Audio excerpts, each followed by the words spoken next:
All right, good afternoon. Excuse me, let's try that again. Good afternoon. As you know, today is August 19th, and since 2009, it has been marked as the day we observe World Humanitarian Day.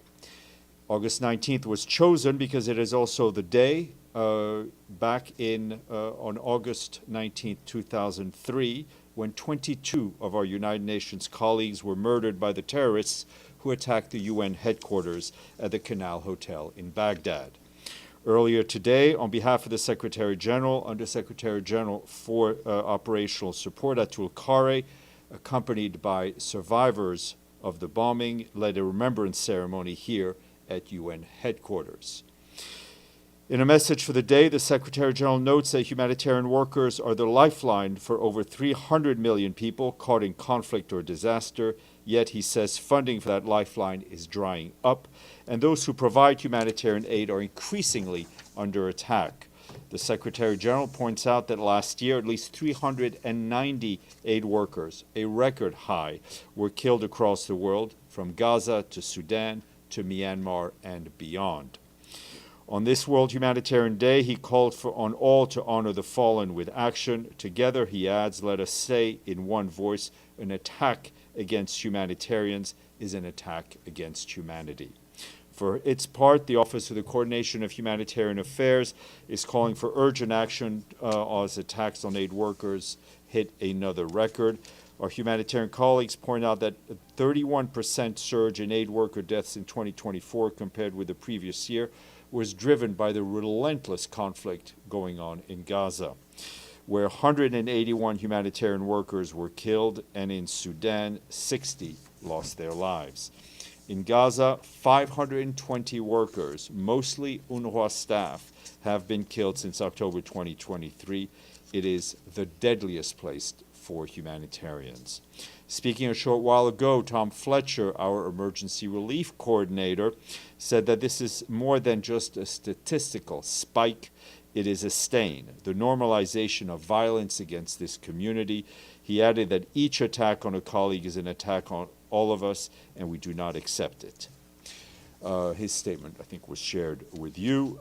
Turning to the situation in the Gaza Strip, we just mentioned the high number of fatalities among aid workers. Every day and every night, aid workers in Gaza courageously put themselves in harm's way to keep others alive. At the same time, they also struggle to feed themselves and feed their own families. The world cannot look away while attacks on aid workers and on the very people they try to help have become routine. We once again call on leaders to find the political will to end this conflict and to end the suffering of people. Over the past 24 hours, we've received more reports of casualties and shooting incidents that occurred along routes designated for our convoys, where crowds often wait to take supplies from the back of trucks. Such shooting incidents have been reported in Israeli militarized areas in North Gaza, Deir al-Balah, and Khan Yunis.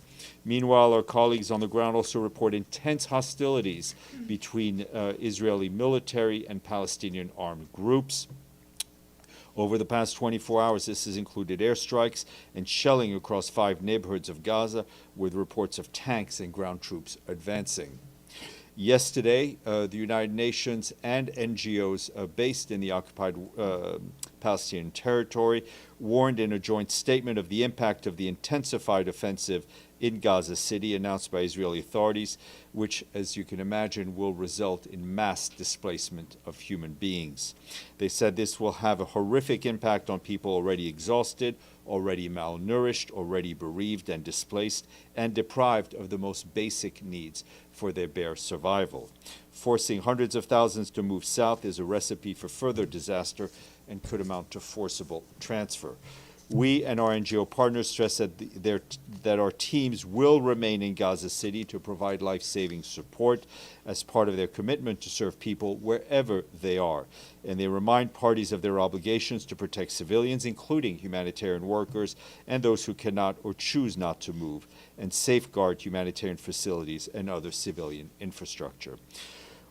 Our colleagues at the Office of the Coordination of Humanitarian Affairs say that a continuing challenge, which is affecting shelter and other sectors, are the new registration requirements for international NGOs, which in practice is preventing many of our humanitarian partners from bringing supplies into Gaza.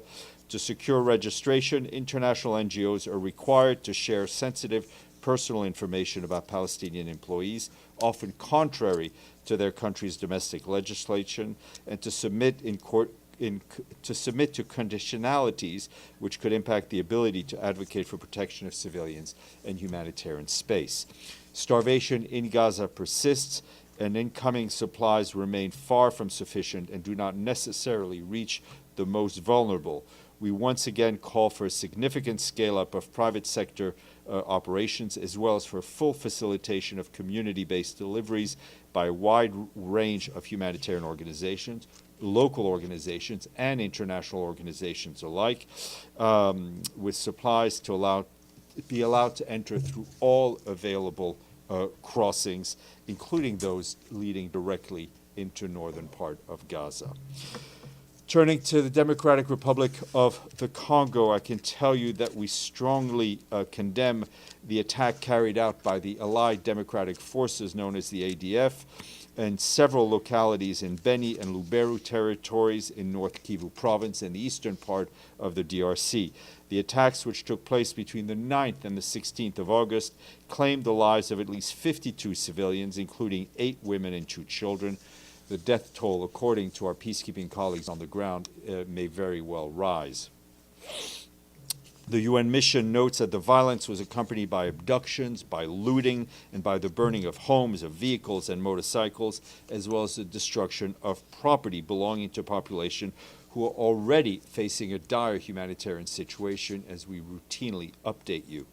We reiterate once again the Secretary General's call for foreign armed groups to lay down their arms and unconditionally and return to their countries of origin.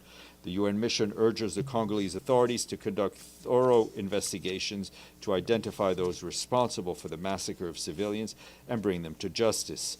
In response to this new wave of violence, the UN mission has reinforced its military presence and support to the Congolese authorities. Back here this morning, the Security Council held an open debate on women, peace, and security. Briefing the Council was Pramila Patten, the Secretary General's Special Representative for Sexual Violence in Conflict. She noted that as needs are mounting, humanitarian assistance is being slashed, pointing out that we are told there is no money for life-saving aid, even as military expenditures soar, and the world spends more in 24 hours on arms than it does in 1 year on addressing gender-based violence in conflict. Ms. Patten noted that the 16th report by the Secretary General on related sexual violence shows that conflict-related sexual violence shows that in the course of 2024, more than 4,600 cases of conflict-related sexual violence, including as a tactic of war, torture, and terror and political repression, were documented. This marks a staggering 25% increase from 2023, which was itself the 50% increase from the previous year. Every year, Ms. Patten said, we note the disproportionate impact on women and girls who consistently account for about 90% of verified cases. The report, she noted, records violations against victims ranging in age from just 1 to 75 years old, as well as against persons with diverse sexual orientation, gender identities, racial and ethnic minorities, and persons with disabilities. Ms. Patten added that sexual violence against children increased by a shocking 35% over the past year, with incidents of gang rape rising dramatically, inflicting and enduring generational harm. Just the last note, the Secretary General approved yesterday Mauritania's request to renew eligibility for the Peacebuilding Fund's Peacebuilding and Recovery Facility for a second 5-year period. Based on multi-stakeholder consultations with the government, civil society, the donor community, and the wider UN system, 4 strategic priorities have been identified for the continued partnership. Their consolidation of democratic gains and social cohesion, empowerment of youth, women, and human capital development, and improving access to basic services, as well as the strengthening of local and transborder governance to promote peaceful coexistence in the context of mixed migration. I am done. Are you? No. Edie. Thank you, Steph. Does the Secretary General have any comment on the outcome of yesterday's summit meetings between President Trump, President Zelensky, and a significant number of European leaders, and the possibility of an upcoming meeting between the presidents of Russia and Ukraine?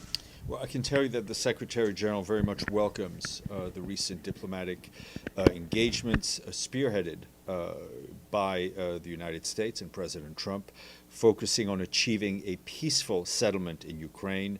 And obviously, yesterday's discussions in Washington were the center of that effort.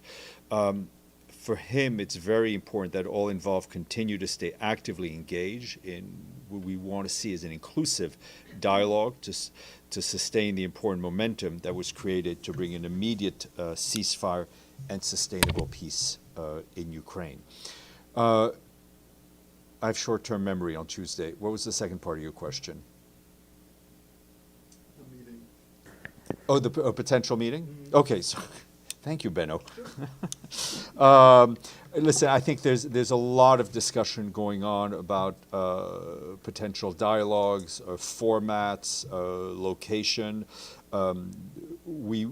We know the outcome we want to see. I've said it almost here every day. I think it is obviously important that those parties who are directly involved in this conflict be able to speak to each other directly. Benno. Thank you. What role could the UN play in this process? Listen, we will be, as we've said, supportive and ready to engage in a role that may or may not be given to us, based on the principles that the Secretary General has often reiterated. Could that role be a Blue Helmet mission? As you know, any peacekeeping mission anywhere would have to go through the Security Council. I do understand this, but did you still advertise a possible UN role in that regard to the conflict parties or to the UN? Did you put yourself on the radar there? I think, listen, I think we very much are on the radar and have been so for about 80 years. Javier. Sorry. Yes. There's a new group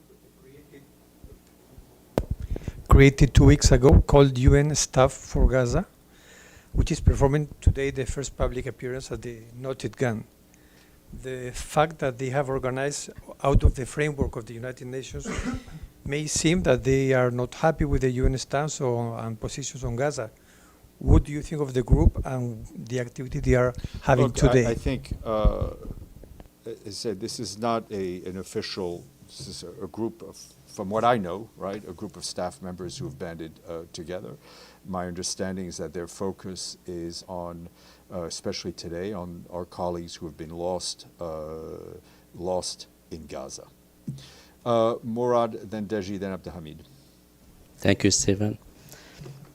How the UN is gonna proceed in terms of the accountability for killing hundreds of its staff in Gaza? Look, there always needs to be accountability, and whether it's for our colleagues who were killed in Gaza, others who have been killed in Sudan and in Myanmar, accountability takes time. But I can tell you that we will not give up on using the various mechanisms that the international community has set up that exist to find that accountability. Deji, then Abdelhamid. Let me get back to the multilateral meetings on Ukraine. Has the Secretary General ever talked to any leaders after the meetings from yesterday? I know yesterday he did not, because he was on a plane literally from for about 13, 14 hours flying from New York to Tokyo. I'm sure he will have a number of conversations in the coming days. So 2 things. First, yesterday this term land swap has been mentioned so many times. We know this position from the United Nations, which is to solve this issue peacefully in line with international law, respecting sovereignty and integrity. And what would that land swap, if that happened, fit into the position of the United Nations? You know, I think you've given yourself in your question all the elements to answer your own question. You know our position. You could do a compare and contrast, but I will not insert ourselves from this podium into ongoing discussions which are very delicate. Okay, the second thing is the security guarantee. Benno actually asked part of my question. Would Secretary General support a peacekeeping mission, no matter it's from the UN or it's from other countries, like what happened in Haiti? The Secretary General, as we've always said, stands ready to support any meaningful effort to find an end to the conflict in Ukraine. And I think along the lines that we've often said, I think those member states who are sitting at the table yesterday in Washington, as well as the Russian Federation, as well as others who are implicated, know full well the various tools that are available from the international community, notably from the UN system, to help sustain peace. It will be up to them to choose which tools, and as I said, we stand ready to help. Abdelhamid, then Ibtisam, if you are waving your hand. Okay. Thank you. I want to start with the report of sexual violation. Since 2019, 10,000 women had disappeared in Jammu and Kashmir. And as it was raised by the Pakistani ambassador, why the violation of women in Jammu and Kashmir were missing in this report? I think Ms. Pan's office drafted a report with all the information that was available to them. That's all I can say. My second question about another journalist was killed today, Islam Al-Koumi of Al-Ghad TV. He was bombed in Gaza City. Are you aware of that? I personally have not seen that story, which only means that I haven't seen it. But yet again, it underscores the violence that journalists have been submitted to, and we of course sent our condolences to his family and all the colleagues at Al-Ghad TV in Egypt. And lastly, 46 Palestinians were killed since this morning. 46. It's not one or two or three. When one Israeli was killed in Jaffa due to a Yemeni rocket, there was a statement. One Israeli, which is, I don't deny the right of the UN official to issue a Put your statement. microphone a little closer. To issue a statement. But why when 46 human beings are killed in one day, why they don't show up in the... I think in we these? have been repeatedly underscoring the number of Palestinians that are killed when we get the reports from the Gaza Ministry of Health, and we will continue to do so. Ibtisam. Thank you, Steph. My question is a follow-up actually on Murad's question, or on your answer to his question. Why, or is there a UN mechanism that allows investigation on the killing of UN staff, whether in Palestine, Sudan, or other places? There is a mechanism in terms of the fact that we keep track of these things. We try to get accountability from the governments. Unfortunately, also often our colleagues are killed by armed groups, in which it becomes very difficult to get kind of institutional accountability. But I can tell you that our colleagues in our human resources and others keep very much close track. And you know, let's face it, the sad fact is that UN colleagues who are killed, who are more often than not national staff, we're not able to get the accountability for their killings. just as all other civilians who are killed in conflict, most others, the perpetrators are also not held to account. And there's a lack of accountability across the board in all the conflicts that we see. We struggle to get accountability, but it's more than an uphill battle. Yes, please, go ahead, Ahmed Ali, and then Alex. Thank you, Steph. Qatar's foreign ministry said Hamas, quote, reacted positively to a 60-day ceasefire deal that could potentially lead to a permanent one. My question is, if Israel agrees, just how crucial would those 60 days be for the UN to carry out an effective and comprehensive humanitarian operation in the region? Any cessation of hostilities that allows us full and unfettered humanitarian access, like we had during the previous ceasefire, is critical.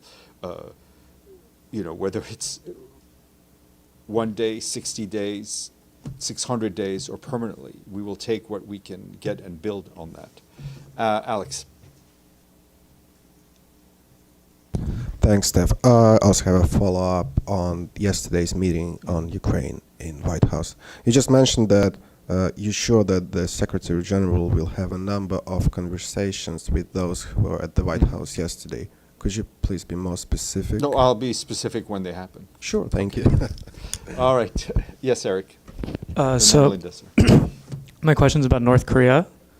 Kim Jong-un called for the rapid expansion of North Korea's nuclear arsenal because of the security situation there. Does the UN have any response or reaction? Well, we continue to be very concerned about the rhetoric that we hear from the Democratic People's Republic of Korea. We continue to call for a dialogue to lead to the complete denuclearization of the Korean Peninsula. Linda, and then we'll go to the back. Thank you, Steph. Following up on the question about the SGs possibly speaking with world leaders about, Ukrainian developments, I was wondering, just as a reminder, has the SG spoken with President Trump? No, ma'am. Ever? I mean this term. they've crossed paths and shaken hands, but there's been no phone call. Yes, sir.